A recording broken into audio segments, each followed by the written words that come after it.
to be here. So much for secrets.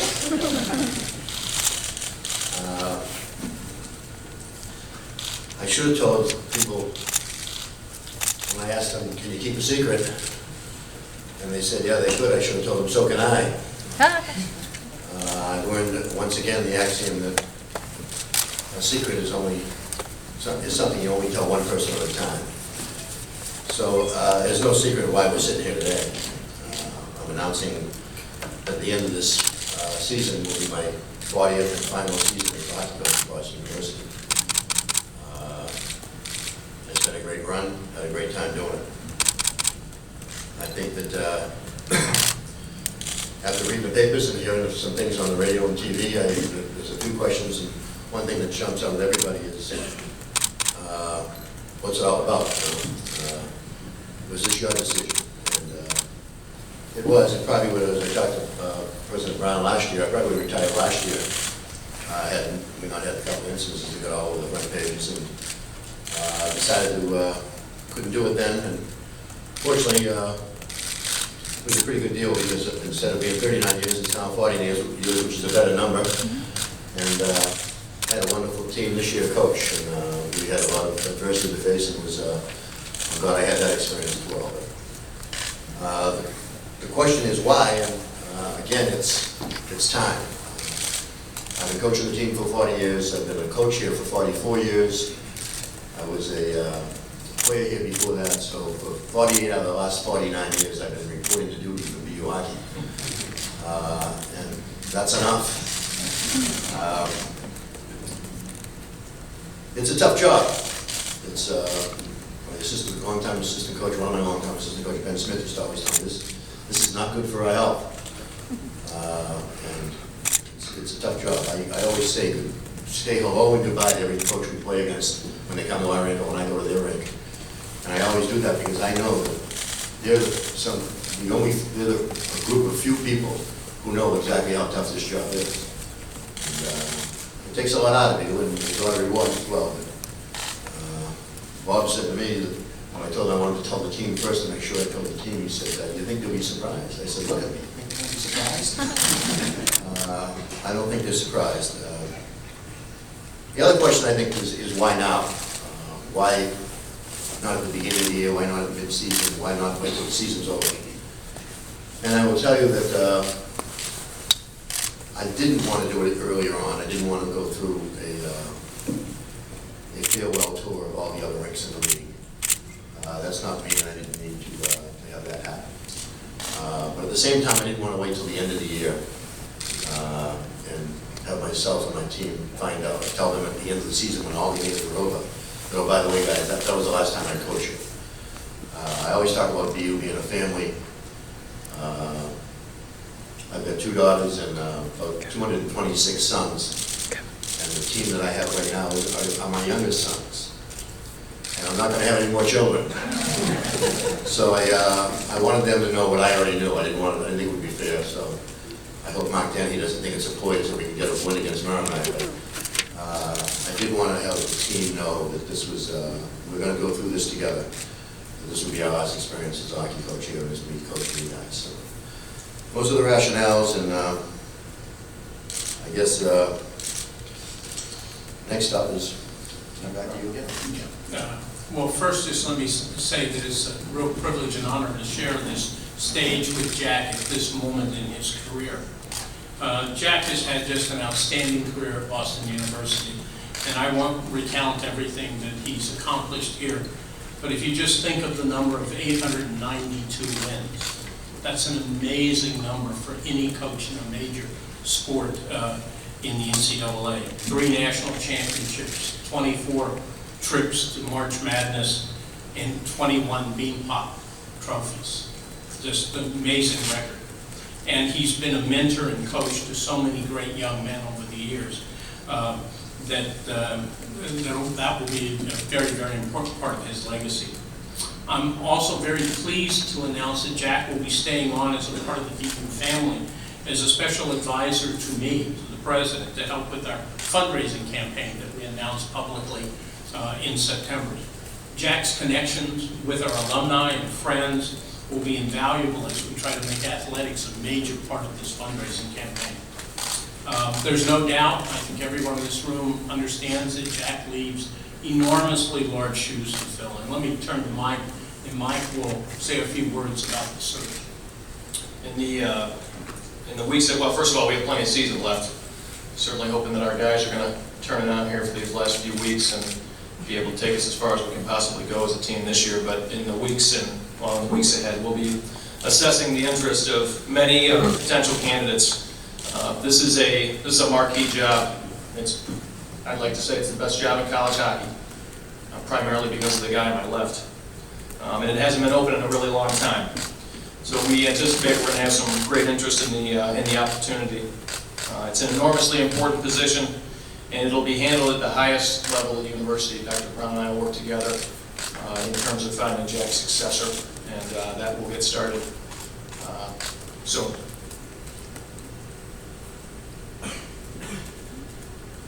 Jack, I don't know if you have anything else to say.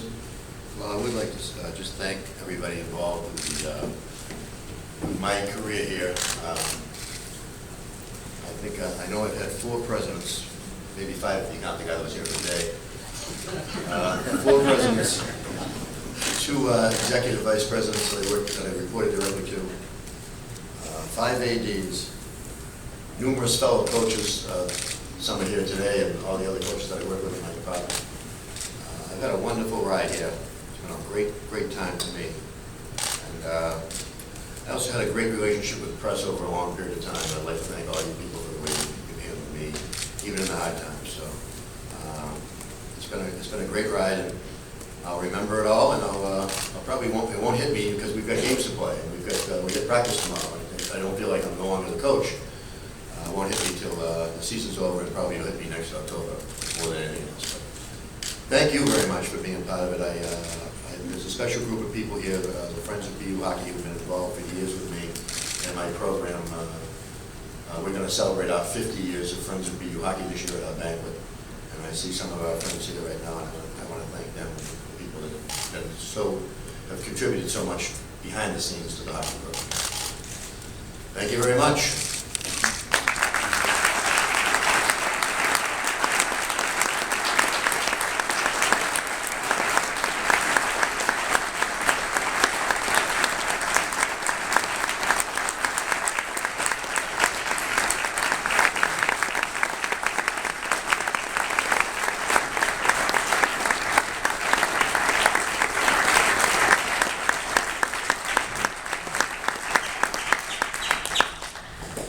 That concludes our formal remarks. We'll now take any questions you might have.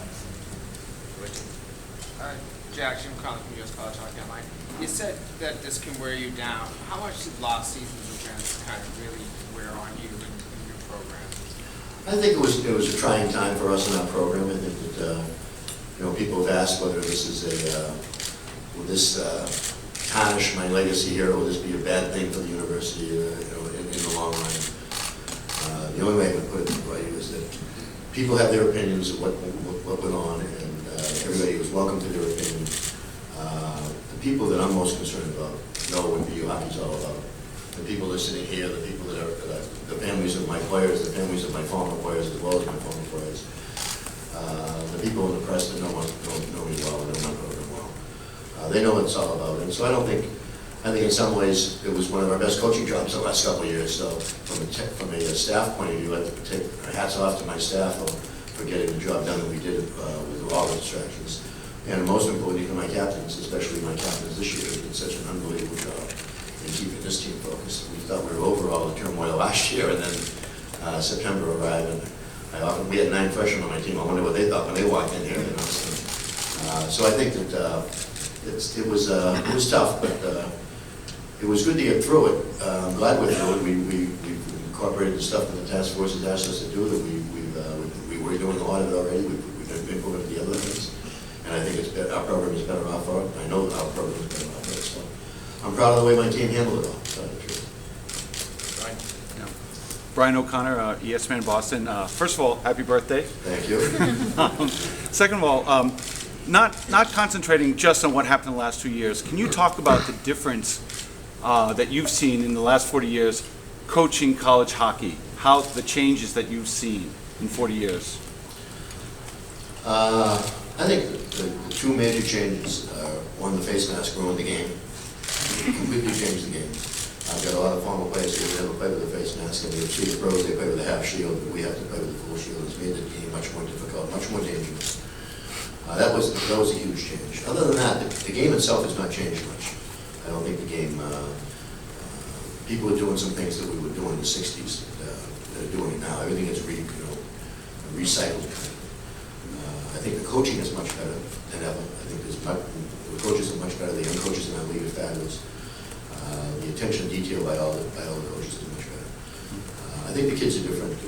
It's a different type of player we handle now than in the 70s, in the 80s, and certainly that has changed again. And I think a major change is, I was talking to Terry Mahal, one of my former captains, a bunch of my former captains here, and Terry's one of the former captains at Bowdoin, and he's been a long time coach at Bowdoin. He was talking about, I didn't mention any of this thing, he was talking about he's thinking of retiring. He was talking about how difficult it is with all this stuff. And he said, and the thing that aggravated him the most is that when he was a kid in Belleville, Ontario, when people would finish playing junior hockey or college hockey, they came back and played for their senior team. There was a lot of senior hockey in Canada.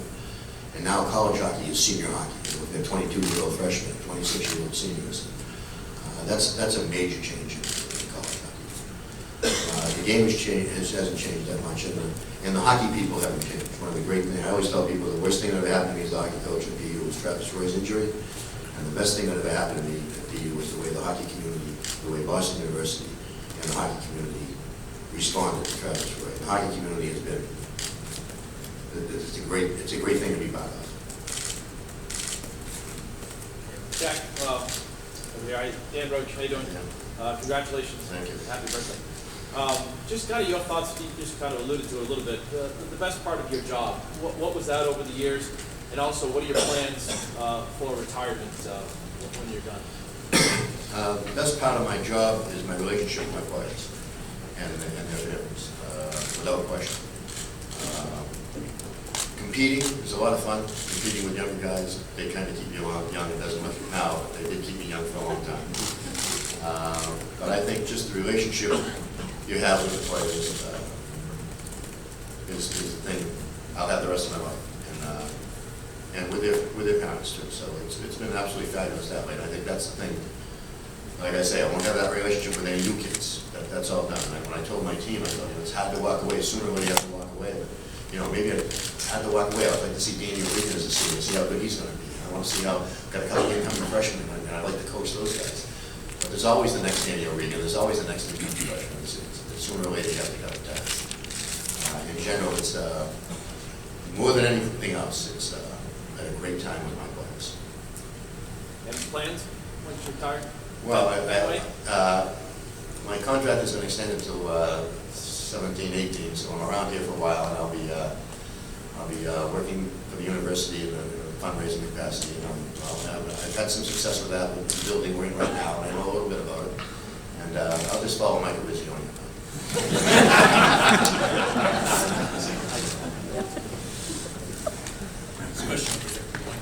Bernie.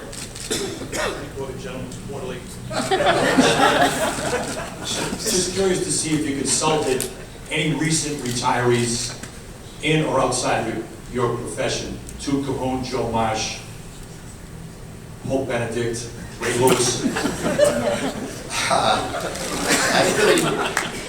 I apologize for Bernie. But he is family. I did not consult with anybody except my twin brother, who has been retired since 1990. He's 45. At age 45. He called me a little while ago and said, it's his birthday obviously too. I hate to give you some news, Jack. 50 years ago, we were seniors in high school. And I said, yeah, Bob, I know that. 50 years ago, Bob, my reunion, I know that. He said, yeah, but to put that in perspective, when we were seniors in high school, 50 years before that was 1913. So, he's been on me for years to retire.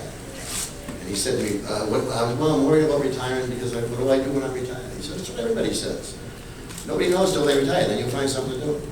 I don't have to find something to do because of, thank you, Bob Brown and the university, but I also, I have to say this because I know he's in the room, but I've never seen Chuck Cahoon look better. And he just retired last year, so, and I'll have some people to hang around with too, which is nice too. Ariel Aronson, Chiefs Game Sports. Happy birthday. Thank you. Why were you thinking last year that you were going to retire, and at what point, was it the first or second incident that did that change? It was, I was thinking that it would be a good time to retire because we were having a great year. I thought we might win the national championship at mid-season last year. And I also had planned, we were talking about, Mike was talking about with me, I've talked about President Brown, and you know, sooner or later it's got to be an exit strategy, and I was thinking about it. And as I said, my brothers were talking to me about it. But I was seriously thinking about it last year, and I just, things changed in December, so. Jack, Josh Brogadier, NECA, congratulations. A lot of times legendary coaches get to handpick their successors, or at least have a hand in that choice. Who would you pick? Do you have anybody in mind, and are you going to have a role in that selection process? Well, I've already made the decision. And there's a lot of great candidates, but my son-in-law's got the chance to be taken. I didn't have any coaching experience, but I don't know, Bobby Knight's kid was, took over. There's some of that stuff going on. I will have a say in it, I will be involved in it, but I will not pick it. There'll be a lot of people involved. There'll be a few people involved, and we'll get the best guy available. And that's for another day, but there'll be a whole bunch of great candidates, that's for sure. Nancy? Nancy? Oh, thanks. Jack, congratulations. Thank you. I was just curious, from an emotional standpoint, when you finally came to this point where you made the decision, were you feeling relieved? Were you feeling sad, happy? Like, could you take us through the emotions of that moment? I think I was relieved when I had the conversation with Bob and we decided that how it would work and what have you. I think I was. The mind was made up. I had to sign some papers, do some things. That's official. Nobody knows yet, but that was kind of a relief. That as I say, it's a hard job, but I'm also excited. That it's not. I don't really feel like I'm not the coach anymore because I'm not yet. So it's kind of a weird way to do it, I guess. But so I don't feel like what am I going to do tomorrow? Tomorrow I'm going to practice with these guys, and we'll get ready for America. So I would say that the emotions will hit me later on. Steve Buckley, Boston Herald. Congratulations, Jack. Thank you. Will there be another Jack Parker in the sense that will there be anybody, whoever coaches that long a period again in this town? I would never say never. People live longer these days too. Jack Arena is at Williams College, and he's at Amherst College. Sorry, Jack. At Amherst College. And he's, I think he's 30 odd years into his coaching career, and he's a lot younger than I was at that time, so he may get to be 40. But it's not Boston, it's not the bean pot, it's not the annual expectation of winning a championship, it's not the media scrutiny, all of that. So in that spirit, will there be another person willing or able, capable of going the distance that long a period of time? I can tell you that when I got the job, my former coach, Jack Kelly, called me up and told me, and congratulated me, and I told him, I remember it like it was yesterday, I told him, Jack, I really appreciate that, I'll be calling you for some help, but I'll tell you one thing, I won't be on this job 10 years like you were. And I wasn't, so I can't give you an answer to that. Probably there would be something. It's a nice job, it's an enjoyable job in all ways, and but with the pressures of winning all the time. But I will tell you, it'd have to be at a place like this, where the university makes it easy for you to win. I always tell people that I have a real good record. If you look at my record, it looks like it's a real good record. If you took me and put me at Yale and took Tim Taylor and put him here, he'd have a better record than me, and I'd have a worse record. I mean, there's a lot of great coaches around.